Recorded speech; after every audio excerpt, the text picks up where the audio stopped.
I was sitting in my dentist's waiting room about 3 weeks ago, just killing time, and I overheard the receptionist talking to her coworker during their break. She couldn't have been older than 28, 29, and she said something that made me put my magazine down. She said, "I literally set a reminder on my phone this month, save $400. That was it. That was the whole plan. And somehow I'm sitting here on the 27th with $11 in my savings. I don't even know where it went." And her coworker just laughed and said, "Girl, same." And I'm sitting there pretending to read a 3-month-old copy of Time magazine, thinking to myself, yeah, I know that feeling. I've known that feeling for about 30 years. 'Cause let me tell you something. I've made decent money in my life. Not incredible money, but decent money. And for the longest time, I could not figure out why saving felt like trying to hold water in my hands. I'd make a plan, I'd mean it, and then a week later the plan would be gone, and so would the money. And I spent years, thinking there was something fundamentally wrong with me, that I was just one of those people who couldn't handle money. Turns out, I wasn't broken. My brain was doing exactly what it was built to do. I just didn't know it yet. See, here's what nobody in the financial advice world is telling you, and honestly, it kind of ticks me off that they're not. The reason you struggle to save money has almost nothing to do with discipline. It has almost nothing to do with how much you earn, and it has absolutely nothing to do with whether you're a responsible person or not. The reason you struggle to save money is because the human brain, your brain, my brain, everybody's brain, is running a program that is about 200,000 years old. And that program was not designed for savings accounts. It was designed to keep you alive in the jungle. And until you understand how that program actually works, you are going to keep losing this fight. So today, I want to walk you through exactly what's happening inside your head every time you try to save money. And then I'm going to show you 3 techniques that researchers have found actually work. Not because they require more willpower, but because they work with your brain instead of against it. All right, so there's a term in behavioral psychology called hyperbolic discounting. It sounds complicated. It's actually really simple. It just means your brain places a ridiculously high value on anything it can have right now, and a ridiculously low value on anything that exists in the future, even if the future thing is objectively better. There was a study done at Princeton, and what they did was they put people inside an fMRI machine, which is basically a scanner that lets you watch the brain react in real time. And they gave people a straightforward choice. You can have $50 today or $100 in 1 month. Now, any person with a calculator would pick the 100. It's twice as much for waiting 30 days. Simple. But the brain scans told a completely different story. When people considered the $50 right now, the limbic system, which is the emotional part of the brain, the old part, the survival part, it went absolutely haywire. Dopamine everywhere. The brain was treating that $50 like it was the last meal on Earth. But when people considered the $100 in a month, just the prefrontal cortex responded. That's the rational, logical part of your brain. And it barely flickered. Quiet, polite, like a librarian trying to get a word in at a rock concert. And this is what's happening inside your head every single payday. Your logical brain is sitting there calmly saying, "We discussed this, 400 goes to savings."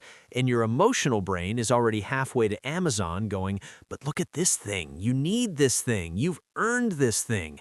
And the emotional brain wins. Not sometimes, almost every time. Not because you're weak or careless, because the emotional brain is biologically faster and louder. It fires before your rational mind even finishes its sentence. You never had a chance. Now let me show you what this actually costs, because I ran these numbers last week, and I'll be honest with you, I had to sit with it for a minute. The average American makes about 173 impulse purchases a year. 173. And the average impulse purchase is around $31. That comes out to roughly $5,363 a year on things you didn't plan to buy, didn't really need, and in most cases couldn't even name if someone asked you 3 weeks later. But that number alone doesn't tell the real story. The real story is what that money could have done if your brain hadn't grabbed it first. If you took that same $5,363 and invested it every year at an average market return of about 8%, after 10 years, you'd be sitting on roughly $82,000. After 20 years, over $260,000.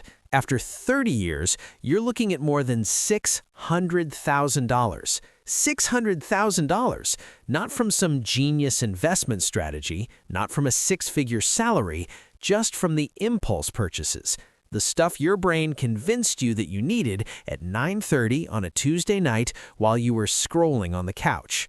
That's hyperbolic discounting doing its job. Your ancestors needed this instinct. If a caveman found food, he didn't think about putting it in a retirement account. He ate it because tomorrow might not come. The problem is, you're not in the jungle anymore.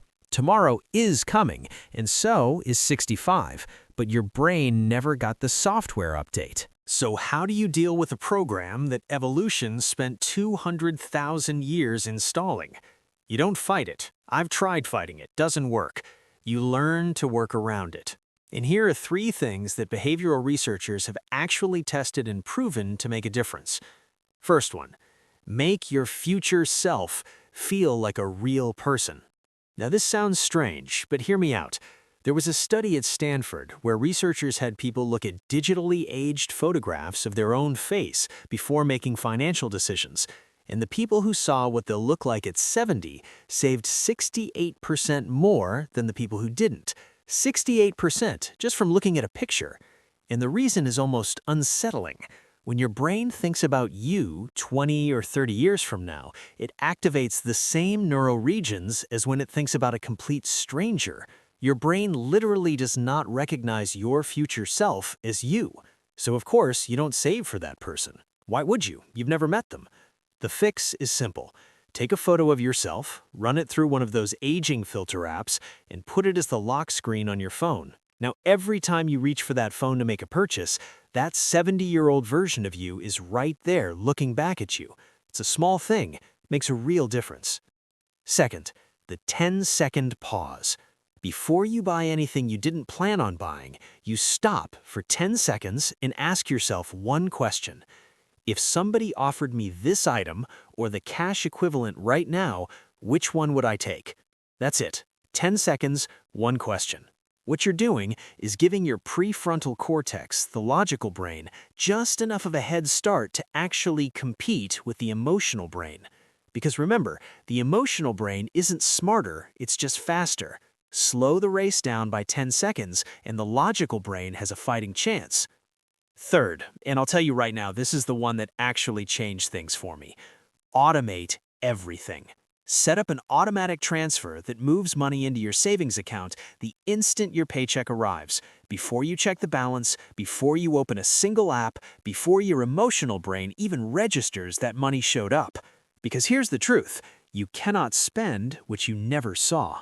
Behavioral economists have a fancy name for this. They call it a commitment device. A decision you make in a calm, rational moment that protects you from your not-so-rational moments.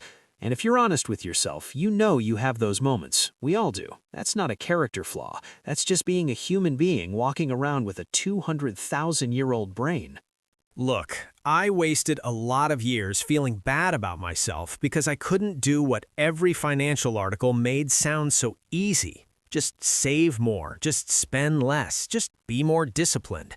As if the problem was that I hadn't tried hard enough. But the problem was never effort. The problem was that nobody explained the machine. Nobody told me that my brain was actively working against my savings goals, not out of malice, but out of an ancient survival instinct that has no business running my checking account. And once I understood that, something shifted. Not overnight, but it shifted. I stopped blaming myself and started setting up systems. I stopped trying to out-discipline my biology and started outsmarting it instead. And that is what this channel is going to be about. Every week, we're going to break down one more piece of how your brain handles money. The hidden stuff, the wiring underneath the surface that nobody talks about.